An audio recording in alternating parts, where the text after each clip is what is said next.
there, my name is Francesco and this is the chocolate cake recipe. I've gone ahead and done the mise en place already for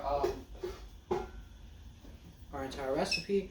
This is our sugar, flour, cocoa, baking powder, baking soda, and salt all together. I've gone ahead and made it homogeneous using the paddle attachment of the mixer the way the video did.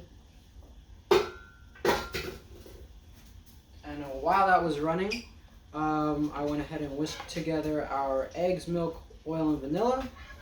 So that way we have this all together.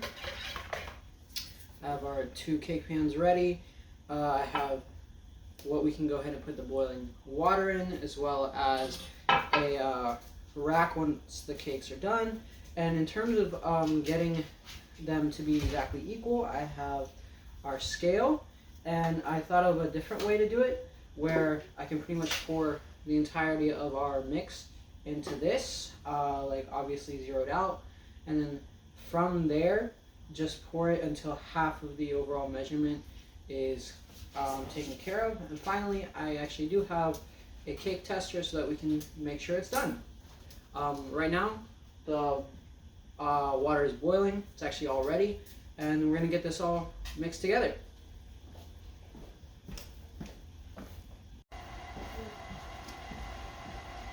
Now, while that's running, and I did go ahead and incorporate like the egg and that overall mixture, I did want to say, like, I went ahead and scraped the edges of the bowl just to make sure everything was incorporated. It is definitely necessary, as I noticed a lot of the flour as well as the cocoa caked up on the sides.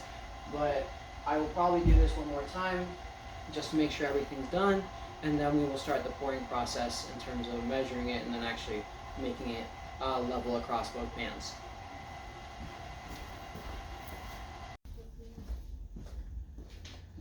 Finally, I went ahead and mixed it and added our boiling water. Immediately, I have to say, adding the water definitely changed the texture entirely. Like, I am kind of used to the texture of the batter without the water added in terms of making cakes, batters, brownies, all of that.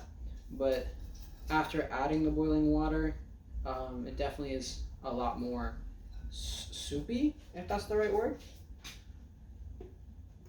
But it's still definitely a batter, which is nice. Very, very glistening.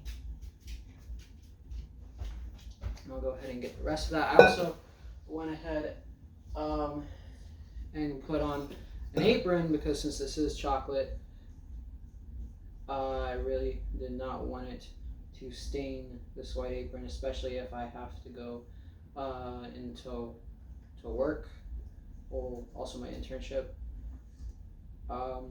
With my chef's jacket, I didn't want it to stain us unnecessarily. So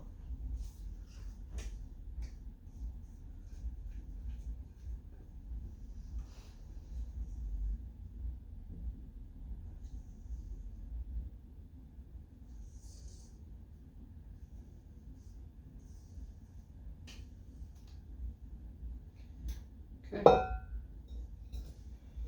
So we have, let's see, 3 pounds and 5.1 ounces, which means when we do these, we have to put about 1.75, 1 pound and about 7.5 ounces to each, so that we can go ahead and get our halves. So I went ahead and poured them out, and they are even. We're almost down to the, I guess, thousandth place, decimal place. So now that the oven is already preheated, we're going to throw these in. The recipe stays for about 30 to 35 minutes.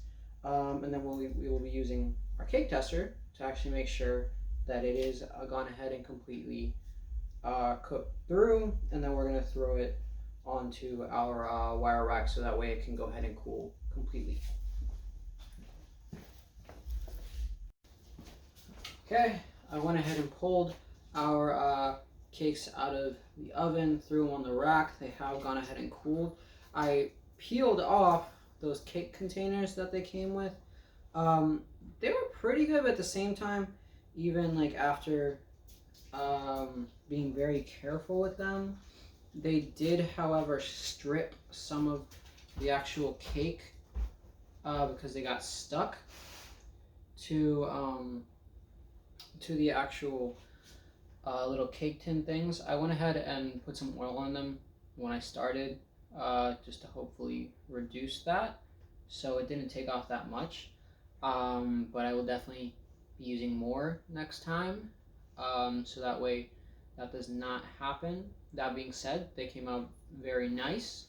The parts that did come off, like for example, like something small like this, I did go ahead and try. The cakes are delicious. They're fully cooked through. I used the cake tester, and this would be the end of the chocolate cake lesson plan 8 videos. Because we do have these 2 cakes and I had to wait for them to cook, I went ahead and prepared the decoration aspect of it. So we have all of our tools, we have our powdered sugar. I went ahead and rolled out the fondant and did the little circles using the piping bag tips. So here's the white. When I went to go ahead and roll out the white, it seemed as if it needed both the larger white that was included and the smaller white. So I'm not sure if the smaller white is supposed to be for a different recipe or if it was portioned out to be in the end combined if necessary. But I did go ahead and do that. I saved everything that was left just in case I need it for any other recipe. But while this cools, because it is still slightly warm but not very, very warm, I will go ahead and re-roll out the white to the proper thickness, and then smooth it out before putting the buttercream on as a cementing like mixture, and then placing them on top of each other. I do, however, need to first and foremost cut the tops off both of them so they are even.